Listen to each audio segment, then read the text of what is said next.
Hello student, स्वागत है आप सभी का आपके अपने चैनल में। जैसा कि आप लोगों को पता है कि हम आपका जो भी क्वेश्चन पेपर आते हैं हम उसको सॉल्व करवाते हैं और आपके लिए बेहतर करने की कोशिश करते हैं कि आपको इससे काफी हेल्प हो सके।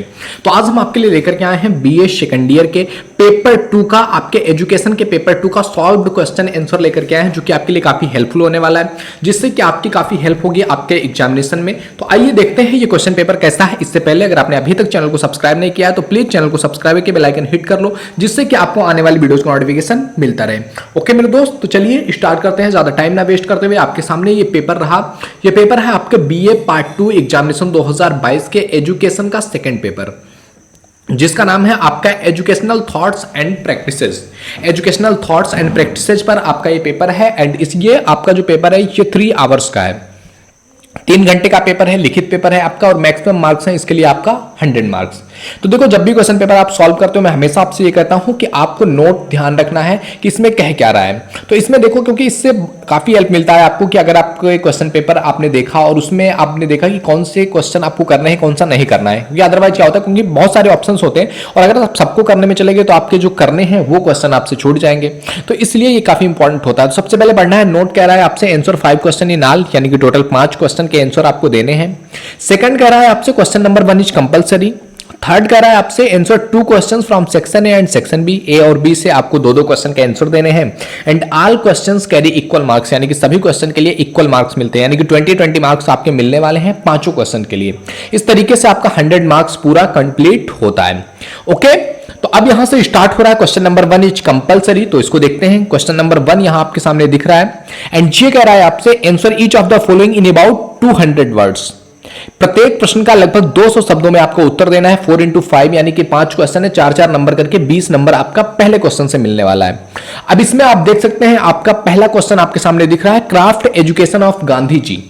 गांधी जी का जो सिर्फ शिक्षा था, क्राफ्ट एजुकेशन था, कि किस तरीके से क्राफ्ट एजुकेशन होना चाहिए और उसकी इंपॉर्टेंस क्या है, किस तरीके से लोग उसको सीख सकते हैं और उससे उनकी लाइफ में बेनिफिट क्या होने वाला है। क्योंकि देखोगे क्राफ्ट एजुकेशन बेसिकली एक प्रकार का एक ऐसा एजुकेशन है जो आपको एक बिजनेस करना सिखाता है। वो आपको जो है शिल्प कला जो है एक आपके अंदर एक स्किल डेवलप करता है, जिससे कि आप अपना खुद का भी बिजनेस स्टार्ट कर सकते हो। आप छोटे से छोटे, मतलब एक तरीके से आप कह सकते हैं ना, जिसको एक घरेलू उद्योग, तो इस तरीके से आप उद्योग शुरू कर सकते हैं और धीरे धीरे अगर आपका माइंडसेट बढ़ता है तो आप उसको एक बड़े बिजनेस में भी तैयार कर सकते हैं। तो ये अपने आप में बहुत बड़ी शिक्षा थी, शिल्प शिक्षा, जो कि क्राफ्ट एजुकेशन गांधी जी ने दिया हुआ था। तो इसके बारे में आपको लिखना है। सेकंड नंबर क्वेश्चन आपके सामने दिख रहा है कि आदर्शवादी शिक्षा में शिक्षक, टीचर इन आइडियलिस्टिक एजुकेशन।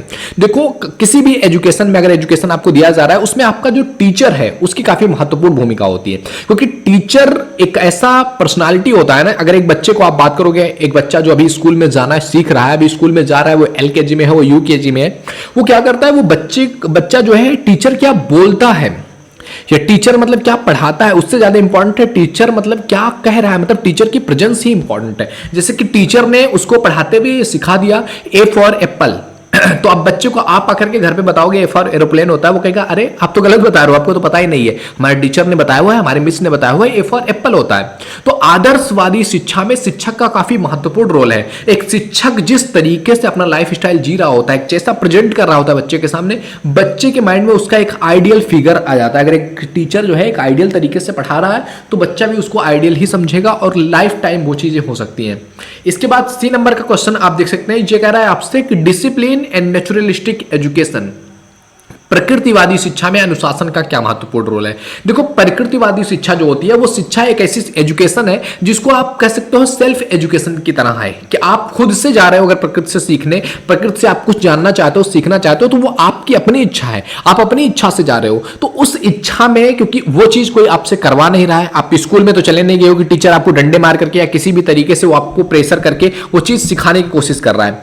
ये चीज आपको खुद ही सीखनी पड़ेगी और ये चीज कब आएगी आपके अंदर कि मुझे कुछ सीखना है, जब आपके अंदर एक डिसिप्लिन डेवलपमेंट होगा तब आप उस एजुकेशन को ले सकते हैं। क्योंकि जब तक आपके अंदर ये इच्छा नहीं आएगी कि मुझे कुछ सीखना है, तब तक आपके पास सारी सुविधाएं हो, आप सीख नहीं सकते हैं। तो प्रकृतिवादी शिक्षा में अनुशासन का बहुत महत्वपूर्ण रोल है। जब आप अनुशासित होकर के किसी चीज से सीखने की कोशिश करते हैं, एफर्ट लगाते हैं, तो डेफिनेटली वो आपकी लाइफ में रंग लाता है और आप जिंदगी में कुछ सीखते हैं। नेक्स्ट क्वेश्चन है आपके सामने D नंबर का क्वेश्चन, ये कह रहा है आपसे meaning of philosophy of education, शिक्षा दर्शन का क्या अर्थ है। फिलॉसफी ऑफ एजुकेशन, एजुकेशन मतलब शिक्षा, शिक्षा की फिलॉसफी क्या है, मतलब कि शिक्षा का कॉन्सेप्ट जो हमारे सामने आया, इसकी फिलॉसफी क्या है, इसमें क्या चीजें सामने आती है, क्या चीज सोच करके शिक्षा एजुकेशन लाया गया है। तो देखो एजुकेशन जो सामने आया ना, इसकी फिलॉसफी के बारे में बात करें तो एजुकेशन हमेशा से ही आपको आगे बढ़ाने के लिए, आपकी लाइफ को इनहेंसमेंट की तरफ ले जाने के लिए, आपकी लाइफ को जो है एक ऐसा वे दिखाने के लिए, एक ऐसा पर्सपेक्टिव दिखाने के लिए जिससे कि आप अपनी लाइफ के हर एक स्टेज में, जहां भी आप अपनी लाइफ में हैं, आप उस स्टेज में बेहतर कर सकें। इसलिए एजुकेशन का बहुत महत्वपूर्ण रोल है। और इसकी फिलॉसफी में बताया गया है कि एजुकेशन एक तरीके से आपके समाजीकरण का एक बहुत महत्वपूर्ण रोल है, क्योंकि वहां पर ना एजुकेशन आप लेने जाते हो, अभी आप एक कॉलेज में हो, एक स्कूल में हो, जहां आप जाते हो ना, तो वहां पर आपको हर एक रिलीजन के, हर एक कास्ट के, हर तरीके के जो है छोटे बड़े, काले गोरे, अलग अलग कास्ट रिलीजन, सभी बच्चे एक साथ एक क्लासरूम में बैठ करके पढ़ते हैं। तो वहां से भी हम एक सीखते हैं कि कम्युनिटी कैसे बनती है, किस तरीके से हम एक साथ रह सकते हैं, अलग अलग रिलीजन, अलग अलग, मतलब हमारे अंदर अनेकता होते हुए भी हम एकता के सुई में कैसे पिरो सकते हैं। तो कहीं ना कहीं ये फिलॉसफी ही थी जो आज हमें प्रेजेंट में दिखाई दे रही है। एक लंबे समय से हमारा देश वर्णों में बटा हुआ था, जाति व्यवस्था में बटा हुआ था, अब उसको धीरे धीरे ब्रेक किया जा रहा है कि अब उसको छोड़ करके हम कहीं एक दूसरे के साथ मिलजुल करके आगे बढ़ने वाली भावना ही शिक्षा एजुकेशन का सबसे महत्वपूर्ण रोल है। और जितने भी अभी आधुनिक फिलोसफर्स हुए हैं एजुकेशन पर, जिन्होंने अपनी बात रखी है, उन्होंने इस चीज को बताया हुआ है कि एजुकेशन का बहुत महत्वपूर्ण रोल हो जाता है जब आप इस फील्ड के बारे में सोचते हैं, इस फील्ड के बारे में देखते हैं, फिलॉसफी इंपॉर्टेंट हो जाती है। तो यही है आपका एजुकेशन का फिलॉसफी कि एजुकेशन क्यों है, किस लिए है, क्या इंपॉर्टेंस है। एंड अगला है आपका कॉन्सेप्ट ऑफ एजुकेशन, एजुकेशन की अवधारणा क्या है, कि व्हाट इज एजुकेशन, एजुकेशन है क्या। तो एजुकेशन बेसिकली आपके लाइफ लॉन्ग लर्निंग प्रोसेस है, जहां पर आप सीखते हो आपके लाइफ में अलग अलग स्टेजेस पर आपको कैसा एक्शन लेना है, आपके क्या वैल्यूज होते हैं, आपका क्या ड्यूटी होता है, उस चीज को सीखना ही आपका एजुकेशन है कि क्या आपकी ड्यूटी है हर एक टाइम पीरियड पर। जब आप एक घर में हैं, आप छोटे हैं, तो आपकी क्या ड्यूटी है, भाई है आपकी क्या ड्यूटी है, बहन है आपकी क्या ड्यूटी है, आप बड़े बन हैं क्या ड्यूटी है, आप पेरेंट्स हैं क्या ड्यूटी है, लाइफ में आप किसी के साथ एक कोलीग हैं तो क्या ड्यूटी है। तो हर एक सिचुएशन में आपको आपकी ड्यूटीज, आपकी वैल्यूज, आपका धर्म बता सके, वो एजुकेशन का कॉन्सेप्ट है, अवधारणा है। तो इस तरीके से आप ये 5 क्वेश्चन ये आपके कंपलसरी थे, मतलब पहले का 5 पार्ट जो सब पार्ट है आपके, तो ये आपका कंपलसरी था। अब इसके बाद स्टार्ट होता है आपका सेक्शन नंबर ए, एंड आपने देखा ही है कि क्या कह रहा है, नोट्स यहां भी लिखा हुआ है और पहले भी आपने देखा हुआ है कि answer any two of the following questions, each answer should be in about 1000 words.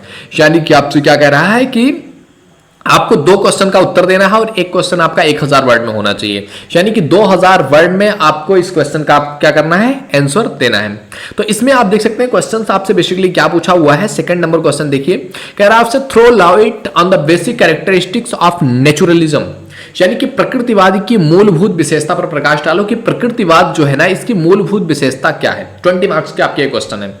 तो देखो नेचुरलिज्म जो है, प्रकृतिवाद है, इसकी मूलभूत विशेषता यह है कि हम प्रकृति के साथ जितना बेसिक, यानी कि हम अपने लाइफ को जितना बेसिक रूप में ले जाकर के प्रकृति के साथ कनेक्ट होकर के, चाहे हमें प्रकृति से कुछ सीखना हो, प्रकृति के साथ कनेक्ट होना हो, वो कहलाता है आपका प्रकृतिवाद। यानी कि हम प्रकृति को नेग्लेक्ट नहीं कर रहे हैं, प्रकृति की इंपॉर्टेंस को समझ करके उसके साथ मेल करके, यानी कि हम प्रकृति से के खिलाफ ना जा रहे हो कि हम कुछ हमारे एक्शंस ऐसे हो जा रहे हैं कि हम प्रकृति के खिलाफ हो जा रहे हैं, कि प्रकृति ऐसी चाहती है हम अलग करेंगे। तो वो चीज क्या होता है, एक प्रॉब्लम क्रिएटिंग आपकी लाइफ बन जाती है, जहां पर आप जो है एक स्मूथ लाइफ नहीं जी सकते। क्योंकि एक व्यक्ति अगर चाहता है कि उसको बेहतर तरीके से उसका जीवन, उसकी लाइफ स्टाइल हो, उसको हेल्थ हो, तो उसके लिए उसको क्या होना पड़ेगा कि वो जिस चीजों से बना हुआ, जैसे हमारी बॉडी जो है 5 तत्वों से बनी हुई है, इन 5 तत्वों का चाहे आकाश हो, चाहे धरती हो, सूर्य हो, वायु हो, इन सभी का जो है जल हो, तो इनका क्या है हमारी बॉडी में कंपोनेंट है और ये चीजें हमें आवश्यक है। और अगर हम इनसे जितना कटते चले जाएंगे, यानी कि हम प्रकृति से दूर जा रहे हैं, ये सारी जो भी हमने बात किया है, चाहे वो हवा हो, जल हो, पानी जो है आपका, सूर्य हो,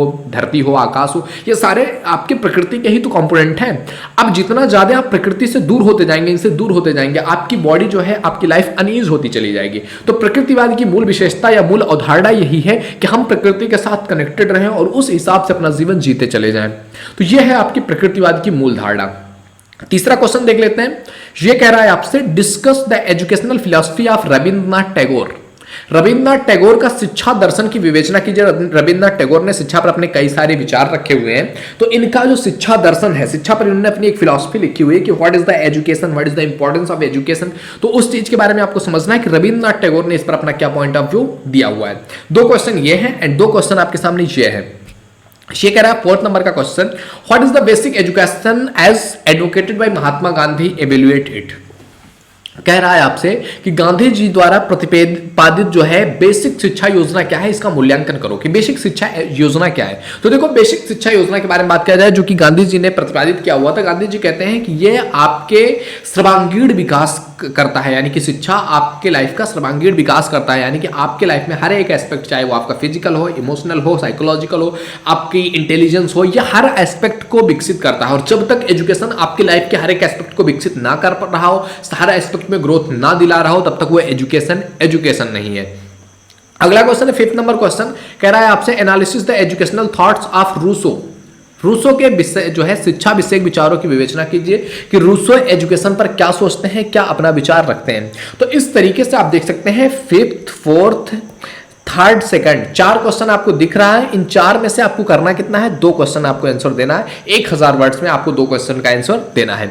अब आगे बात करते हैं अगला क्वेश्चन आपके सामने, यानी कि सेक्शन बी जो आपका स्टार्ट हो रहा है। ये सेक्शन बी से भी आपको पहले ही बताया गया है कि 2 क्वेश्चन करने हैं, एंड यहां भी आपको नोट के रूप में लिखा हुआ है कि answer any two of the following questions, answer of each part of the question should be in about 500 words, यानी कि 500 वर्ड्स में आपको होना चाहिए। तो अब देख सकते हैं 6 नंबर क्वेश्चन यहां से बन रहा है। ये कह रहा है आपसे discuss the methods of teaching according to pragmatism. Pragmatism मतलब होता है प्रयोगवाद। तो प्रयोजनवाद के अनुसार शिक्षण विधि की विवेचना कीजिए। प्रयोजनवाद मतलब कि किसी चीज को लेकर के क्या प्रयोजन है, उद्देश्य, मतलब कि उद्देश्य पूरक शिक्षा। कई सारे एजुकेशन होते हैं, जैसे आपको बच्चे को स्टार्ट से education LKG, UKG, 1st, 2nd, 3rd, 4th, 10th grade तक हम पढ़ाते चले जाते हैं कि हम तब एक बेसिक होता है, और उसके बाद हम स्पेसिफिकेशन करते हैं कि ये जो है इस स्ट्रीम को पकड़ करके हमें ये लाइफ में चाहिए एक उद्देश्य को लेकर के, कि हमें लाइफ में ये उद्देश्य को प्राप्त करना है और इसके लिए हमें कौन से स्किल्स की, कौन से एजुकेशन की जरूरत होगी। वो एजुकेशन जो किसी गोल की तरफ हमें लेकर के जा रहा हो, किसी प्रयोजन की तरफ लेकर के जा रहा हो, वो एजुकेशन कहलाता है आपका प्रयोजनवाद एजुकेशन। तो इसकी शिक्षा विधि के बारे में आपको विवेचना करनी है, तो इस पर आप अपना पॉइंट ऑफ व्यू रखेंगे। बी नंबर क्वेश्चन कह रहा है आपसे discuss main features of Herbert Spencer philosophy of education.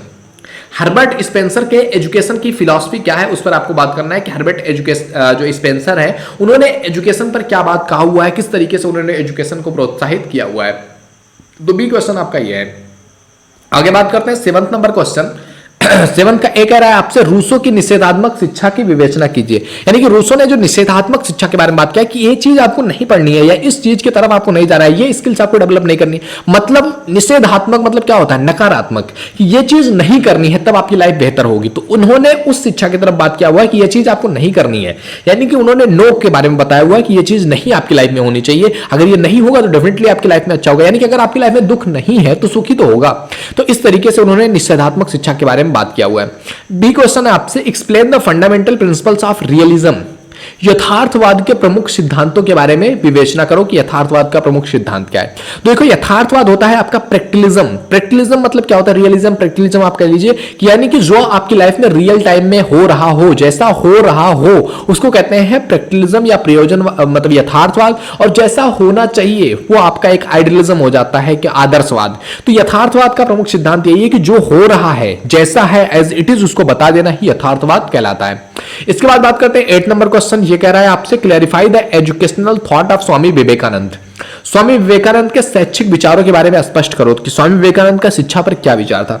तो स्वामी विवेकानंद का शिक्षा पर विचार था कि स्वामी विवेकानंद का एक कोटेशन है कि अगर तुम शिक्षा का दूध पियोगे तो दहाड़ोगे, यानी कि जो शिक्षा का दूध पीता है वो दहाड़ता है। यानी कि एजुकेशन आपको पावर देता है जो आप जनरेट कर पाओगे अपनी लाइफ में। आप किसी भी स्टेज में होंगे आप दहाड़ सकोगे, आप उस पर अपना एक पॉइंट ऑफ व्यू रख सकोगे, आप समाज में अपनी एक पहचान बना सकोगे अगर आपने एजुकेशन हासिल किया हुआ है। बी नंबर क्वेश्चन कह रहा है आपका 8 का कि explain the educational contribution of Madan Mohan Malviya. Madan Mohan Malviya का शैक्षिक योगदान को स्पष्ट करो। मदन मोहन मालवीय अपने आप में एक बहुत बड़े समाज सुधारक थे, इन्होंने सती प्रथा को खत्म करवाया था। ओके तो मदन मोहन मालवीय ने शिक्षा के बारे में बात किया हुआ है कि हर किसी को एजुकेशन मिलना चाहिए और एक बेसिक एजुकेशन की हर किसी की नीड है, वो वांट नहीं है, वो नीड है। वो इतना एजुकेशन किसी भी व्यक्ति को मिलना चाहिए जिससे कि वो अपनी लाइफ स्टाइल में अपने आप को कुछ थोड़ा सा डेवलप कर सके, उसकी जो इंटेलेक्चुअल हेल्थ है वो डेवलप हो सके और वो कुछ चीजें सोच सके, समझ सके। तो ये मदन मोहन मालवीय के बारे में बात करना है। 9th नंबर क्वेश्चन का एक कह रहा है आपसे describe the main features of educational philosophy of John Dewey. John Dewey ने शिक्षा दर्शन की मुख्य विशेषताएं क्या बताई हुई है, इसके बारे में आपको बात करना है जॉन डीवी के शिक्षा दर्शन के।